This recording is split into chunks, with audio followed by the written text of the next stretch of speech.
혹시 뇌부자들이라는 팟캐스트 알고 계십니까?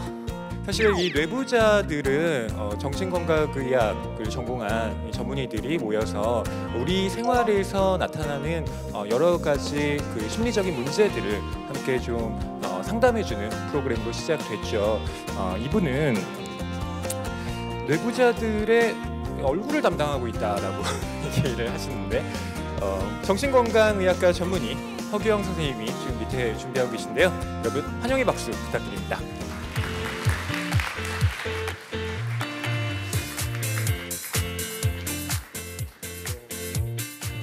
네, 안녕하세요. 네, 소개를 해주셨는데 제가 부탁을 드린 건 아니고 말을 잘 못하니까 좀 외모적으로 좀 어필을 하려고 했던 거고 오늘은 그 자살과 우울증 그리고 우울증을 겪거나 우울할 때 어떻게 하면 좋을지에 대해서 간단히 말씀을 드리도록 하겠습니다.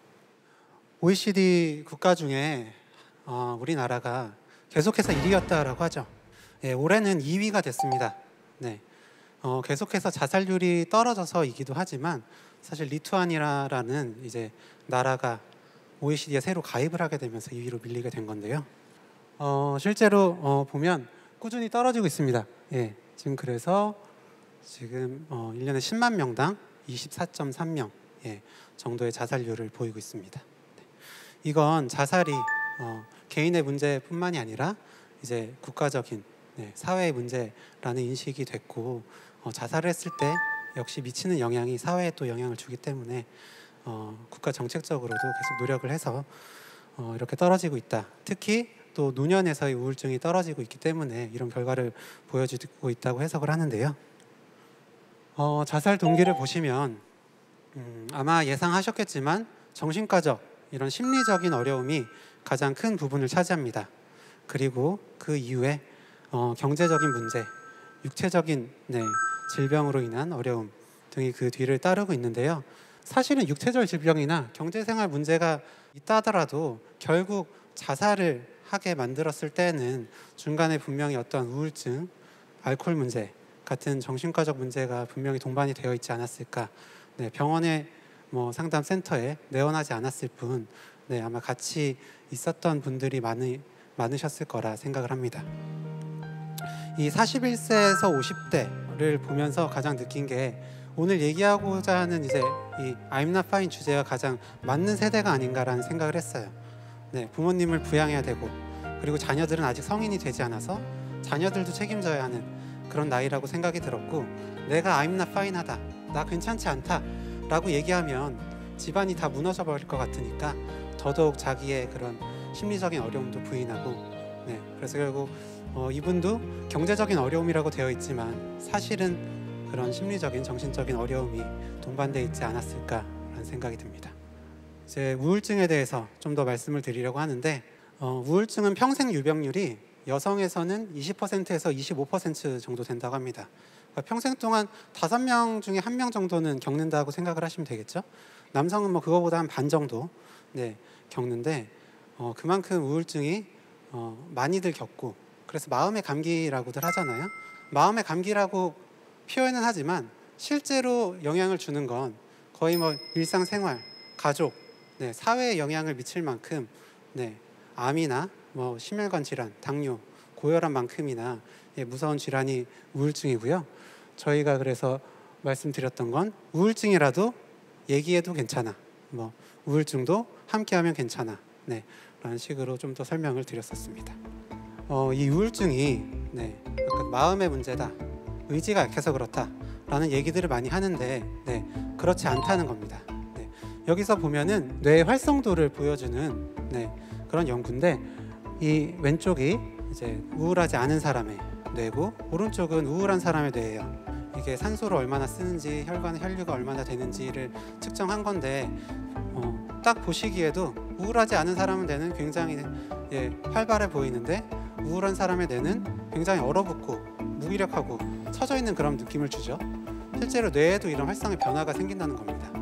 그리고 많이들 알고 계시듯이 세로토닌이라든지 도파민, 노에피네프린 같은 당뇨에서의 인슐린 같은 호르몬의 문제가 이런 우울증에 영향을 준다고 밝혀져 있습니다.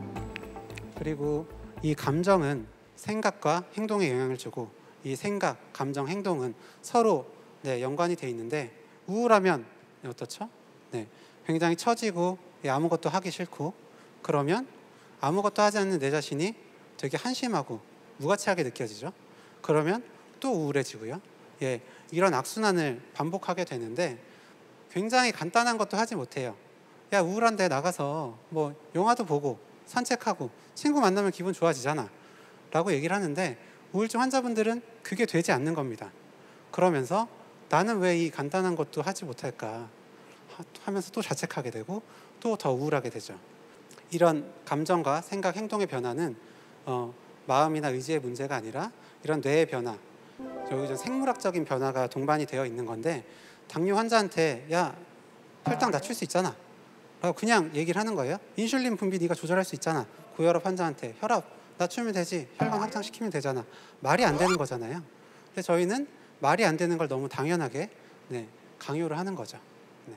제가 이제 정신건강의학과에서 진료를 1년 하면서 느는 거는 환자분께서 조금이라도 나아지는 거를 찾는 것 같아요. 그게 제 스스로 정신건강에도 도움이 되는 게 정신건강의학과에 이제 오시는 분들은 굉장히 잘 안 좋아지십니다. 그래서 제가 전공의 때도 제가 아무리 치료를 해도 나아지시지 않는 것 같은 거예요. 그러니까 저도 내가 잘못해서 그런 것 같고 내가 치료를 잘못해서 그런 것 같은 오히려는 뭐 치료가 아니라 왠지 독이 되는 것 같은 그런 느낌도 들어서 힘들어 했었거든요. 주위 동기들도 얘기를 들어보면 보통 정신건강의과 전공이 1년 차 때는 그 정도로 많이들 힘들어 하십니다. 길게 보면 사실 좋아지시거든요. 길게 보면 다시 업무, 대인관계 이런 데 좋아지시는데 저희로서도 그때도 더 작은 것들에 좀 더 의미를 두고 칭찬해드리고 여기 계신 분들도 오늘부터라도 하나하나 좀 더 칭찬을 해보셨으면 좋겠고 결국 현실이 변하진 않잖아요. 현실이 변하진 않지만 내가 생각을 바꾸는 게 중요하다고 보고 결국 그 물이 반이 남았을 때 물이 반밖에 안 남았어 혹은 물이 반이나 남았네 라고 평가할 수 있는 건 내 자신이니까 그런 부분에서 작은 것들을 좀 더 긍정적으로 혹은 긍정적이진 않더라도 비관에 빠지지는 않으셨으면 좋겠습니다. 감사합니다.